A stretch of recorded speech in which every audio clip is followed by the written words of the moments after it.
Bueno, chicos, y os tengo que hacer una pregunta obligada. Vale. Esto es, yo creo que tú ya lo sabes, Marta, pero siempre debatimos sobre el libre albedrío y el destino en nuestro grupo de amigos. Entonces, esto tiene que salir sí o sí. Claro, vosotros habéis explorado el inconsciente por un montón de vías. Constelaciones, el árbol, el análisis transaccional, etcétera, ¿no? Entonces, oye, contarme a qué conclusión habéis llegado, porque esto es una pregunta que lleva ahí miles de años y, bueno, va cambiando además tu percepción sobre ello, ¿no? Es decir, que nos lo hemos preparado en el camino, en el autobús, Sí, ¿no? ahí, ¿no? Tenemos 45 minutos y era la única pregunta que hemos estado... Sabíais que venía. Venga, No, por Adri, favor. Adri, Conclusiones. empieza tú y después A que ver, a mí me Marta, gusta- a ver qué... Me gusta mencionar una frase de Rogers, que es el que creó la terapia humanista, que es: la curiosa paradoja es que cuando me acepto tal y como soy, entonces puedo cambiar.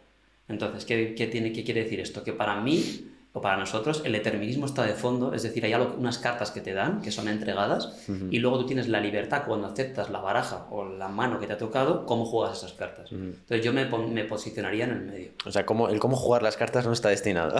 ¿Cómo jugar las cartas? Yo diría que no. Tú tienes la elección de, con lo que tienes, cómo actúas, cómo lo ves, cómo es la perspectiva de tu realidad. Tienes un gesto, que es un pequeño microgesto de parar, observar, darte cuenta y decir, y ahora tomo otro camino.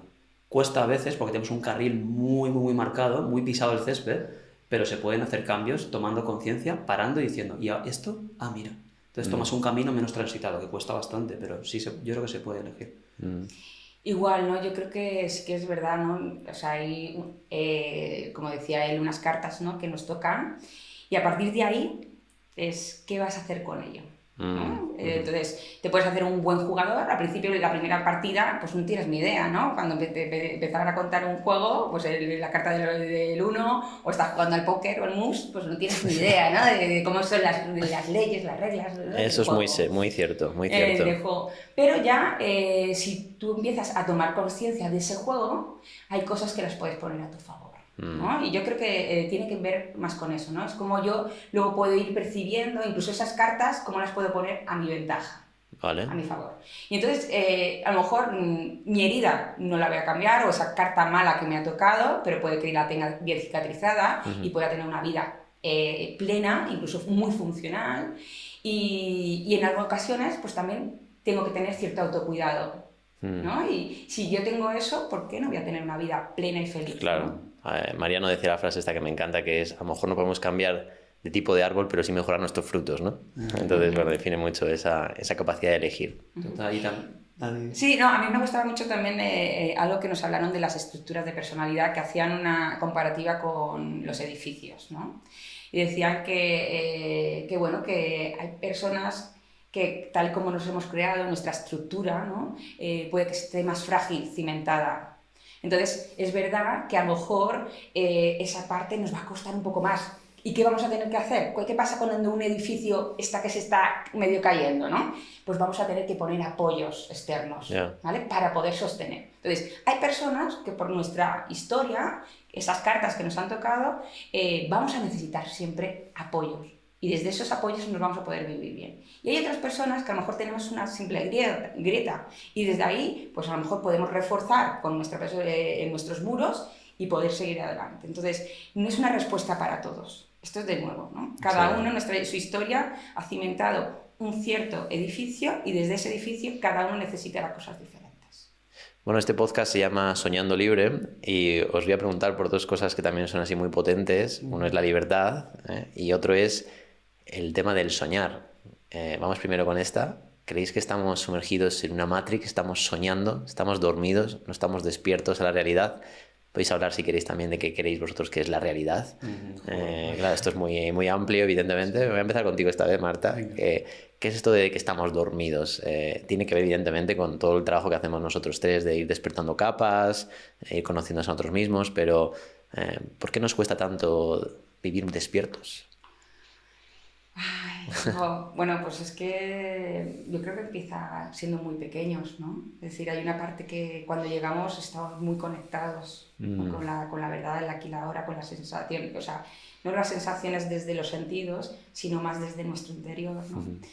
Y es la mirada del otro el que ya nos hace el jaque, ¿no? Y ahí yo creo que empieza la matriz. Y empieza Ya. ya el revestirnos, en crear un montón de máscaras en este mundo, ¿no? Entonces yo creo que ahí empieza la dormidera. O sea, yo, mi TFM iba sobre el niño interior y una de mi TFM era desarrollar un juego que se llamaba, un juego de mesa, se llamaba Rescatar al niño interior, ¿no? Y al final es esto, ¿no? O sea, se nos va quedando esa esencia, ¿no? Esa sabiduría interna metida ahí debajo de un montón de capas casi olvidada y tenemos que empezar a rescatar, ¿no? Yeah. Esa esencia. ¿Por qué? Porque lo que queremos es pertenecer, porque queremos ser mirados, queremos ser amados y hemos sentido que si mostrábamos lo que éramos, nuestra intuición, nuestra autenticidad, no iba a ser así. Y yo creo que hay que quitar eso. Es que eso, es que es el punto inicial de todo, es la clave, ¿eh? ¿Cómo no soportamos ese dolor de no ser queridos, ¿no? El tema del vínculo es increíble, ahí empieza, como tú dices, el sueño. ¿Qué opinas tú de esto de la Matrix? Que tú ahora has investigado también la parte más cósmica, esotérica, Sí. los políticos, cómo nos meten en burbujas de cada vez más sueño, de cada vez más esclavitud. Aquí y en otros países, ¿no? Estamos viviendo cosas horribles, ¿no? Sí. En cuanto a lo económico, lo político. ¿Cómo es esto de despertar para ti?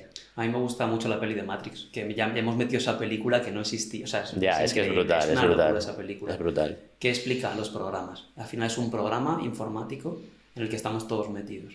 ¿Qué quiere decir? Que nuestros egos de alguna manera comparten y todos los egos de, digamos, de los políticos representan también un programa que te ofrecen y tú entras porque tu ego necesita también ser visto. Entonces es como una especie de red de egos. Y la historia es que podemos ir saliendo. Me gusta lo que decía Michael Jackson, ¿no? Cuando cambias tú, que sé que es un poco lo de siempre, ¿no? Pero cuando tú te liberas lo más que puedas de la cadena de tu propio ego, observarás o podrás alentar a los demás a que vayan despertando. Para mí el despertar es darse cuenta que el ego es un programa. Y es un programa que se crea desde la infancia. Entonces puede estar a nivel exterior, que son países dominantes, o puede ser a nivel interior, que es mi papá dominante. Al final es un reflejo. Entonces creo que los programas exteriores son muy ambiciosos intentar cambiarlos. Y si tú entiendes qué parte de ti es un programa, qué parte de ti es un ego y qué parte de ti está en una línea, en una cadena de montaje y puedes parar la cadena durante un segundo, creo que esa es la liberación. Entonces despertar creo que solo puede hacerse uno. Has hablado de liberación. Sí. ¿Qué es entonces la libertad? ¿Creéis que es posible ser libre en este mundo? Porque tenemos muchos programas y están ahí, están ahí. Y muchas veces los vemos y ya los conocemos, ¿no? Pero eso no hace que dejen de estar. Total. No te influyen tanto, no te afectan tanto, los llevas desde otro lugar, los miras más arriba y tal. ¿Podemos ser libres, Adri, en este mundo? La libertad que es para ti. Yo digo sí. Sí, joder. Sí, yo creo que sí, porque es donde pones el foco. Si algo he aprendido con este tiempo es que la atención es todo un arco iris y lo que puedes hacer es dónde pones el foco. Igual al inicio se te va el ojo, ¿no? Pero otra vez. Y es atención, atención, atención. Entonces se es libre cuando se pone la atención en lo que uno desea. Entonces, como decía Marta, mirar esa flor dentro de todo el cemento es una decisión, un foco que tú pones y se puede ser libre de centrarte en eso y desarrollar. Y yo me siento más libre cada vez en mi vida. Entonces creo que se puede porque yo me siento así. ¿En tu caso? Bueno, a mí me venía Víctor Frank, ¿no? Es el psicoterapeuta y psiquiatra que creó la logoterapia, es padre humanista, es nuestro papá también, y como él, en una situación tan hostil, ¿no? Como era un campo de concentración en Auschwitz, encuentra su propia libertad, ¿no? Su propia Buah, es que eso es increíble. Entonces, creo que, por supuesto, si hablamos de la libertad, es la libertad neoliberal de cuántas casas me quiero comprar, pues a lo mejor ahí. Pero creo que dentro de nosotros, desde el programa, desde nuestro interior, sí que hay cosas que podemos tener libertad, ¿no? A una cierta pequeña escala y que seguramente va a ser un beneficio muy grande, sobre todo en nuestro estar en este mundo, ¿no? Y él lo describía muy bien en el libro, ¿no? El hombre en búsqueda del sentido, que hablaba de esa libertad que tenemos todos para decidir que a pesar de que sé que me estás oprimiendo, decido, ¿no? Libremente, pues a lo mejor hoy no me largo.